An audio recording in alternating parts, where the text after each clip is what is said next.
Beginnings are always a good place to begin. I'm a musician first. I started playing the guitar. We started playing the air guitar, and then I got an actual guitar. And for me, growing up in the place and the time that I did, that guitar was a lifeline. And it brought me into listening. It brought me into silence and an appreciation of tone. I would just play one string at a time and let it ring out. And it also brought me home. At the time in my life, I was getting involved with some things I probably shouldn't have been getting involved with, living in the Bronx. And I started, yeah, Bronx in the house. Uh, I started to spend more time alone at home, listening and then focusing. And this whole practice uh, really changed my life. I grew up with a very loud family. I grew up with trauma. I grew up with a lot of mess. But it's a nylon string classical guitar. And the simplest way is just listening and attending to sound became an opening into so many things, including solitude, uh, the challenge of mastery, the beauty of music, and the encounter with my own sort of challenge to discipline myself to focus into something. So music became, really, really important. I have an undergrad, a master's, and a doctorate in music therapy, which you can imagine how that connects into that kind of thing. And in the course of that work, I was doing some. So the other part of the story is that I was born and raised as a Roman Catholic and was very disillusioned by that. Left the church on my own when I was about 11 years old. And like many of us who grew up in that era in the 60s and 70s, I was a spiritual pilgrim. I started looking, reading, trying to find a path in this yoga and that thing and and it was all disillusion. I was Mhm. disillusioned at every turn. Um, Not that there wasn't wisdom in it, but for me particularly, I didn't want to believe in anything. I had a confrontation with faith, and it wasn't until someone turned me on to Joseph Campbell that everything changed. And I was in my kind of like early 20s, and I devoured The Hero with a Thousand Faces. Mhm. I devoured, I don't know, 10 of his books at that time.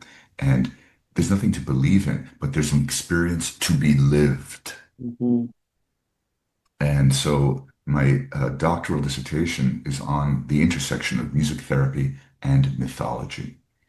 And so I worked to bring myths to life through music and movement and vocal improvisation. So what is available in these stories, not to believe in or to have faith in, but to experience. Orpheus and Eurydice. What is it to have the gift of song? What is it to have the gift of movement? What is it when they're married? What is it when they're separated? What does that mean for you?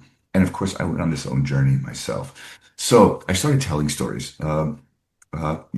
Just volunteering wherever I was in schools and libraries. And one day I got a call, literally, this is like a Hollywood story, like an agent called me, the gruff voice, like he was smoking a harsh cigar and said, "Kid, I heard you tell a good story." So I went and I auditioned for this guy. And next thing I know, I'm getting paid to tell stories. And I had heard about storytelling a little bit, and I was accompanying someone with the guitar once, but I found that in performance, a whole part of my personality and my creativity came to life in a way that it didn't in music. Physicalized, using my voice, using my body, using this full instrument. So I fell in love with it, and it's been a long and beautiful career. I mean, your question is really deep, and we could talk for 2 hours, but that's how it began. Um, and it's like a seed that it's like coming out of a Dr. Seuss book. You plant this magical seed, and it's suddenly, oh, it's this, but then it becomes that, and then it grows into that. And then it's so nowadays I mean, nowadays for the past, I would say 15 more, 20 years, getting opportunities which I'd never dreamed of that are, let's call them story adjacent. So, for example, I just was a dramaturg and a producer on a film about with two incarcerated individuals in their journey towards healing and redemption. I directed Astor Piazzolla's beautiful opera from the 60s called Maria de Buenos Aires with a with an amazing tango ensemble. Is it, I think any good storyteller, you look for the essence Hmm. and what's being told and how can you do that. And I just keep getting these opportunities to bring, the continuity of story, the joy of story alive in all these different contexts. And still, when I come to the festival, the Woodstock Storytelling Festival, I'm going to rock that with the microphone on a little stage and come back to basics.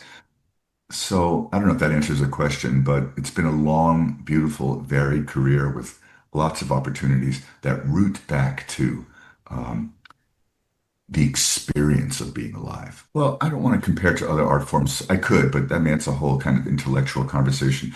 But I would say that we have two choices, and they're both good choices. One is to live in a space of silence,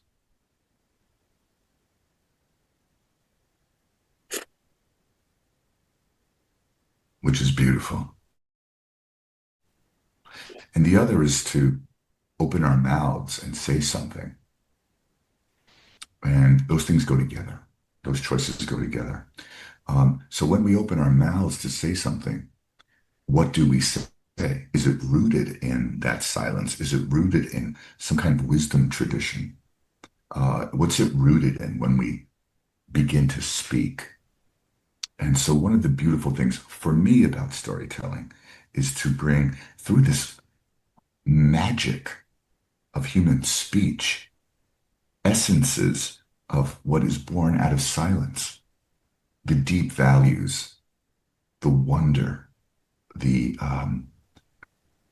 yeah, yeah. I mean, that's what I can say. Um, Music is non-specific in a sense. It's tone and time, and we can have all the associations we want around it. Once we start naming things in story, we narrow down the infinite options. There's still some chances for like interpretation, but we really squeeze down the infinite to a few clear kind of options. When I tell you a story, it is tracking, and you're making associations to the language I'm using. You can get the gist of a meaning. And so while I come out of music and this sort of infinite sense of understanding or of appreciation of what it means in a story, we narrow it down into, let's say, a manageable handful of possible meanings.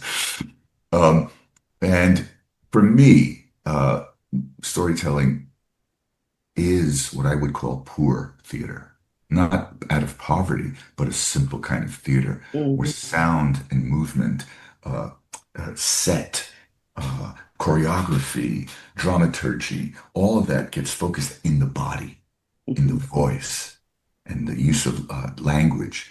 So, um, it's very you might want to call kind of a condensation or a microcosm of all the art forms in a way brought together. So um, anyway, that's how I might answer that. I know what I'm going to do, but I don't want to quite give it away. I will say that soundings has different meanings. Soundings is also like this festival is stories from the well, and taking a sounding is measuring the depth of something, right? When you're on a boat, you're taking a Mm. so measuring the depth or drawing from the depth. It's also sounding is ah, ooh, listening and giving voice to things. It's also the name of my book of poems, Soundings. So if you can put those things together in a storytelling festival, it's going to be a little bit of sort of that approach where poetics meets story, taking the depths of something.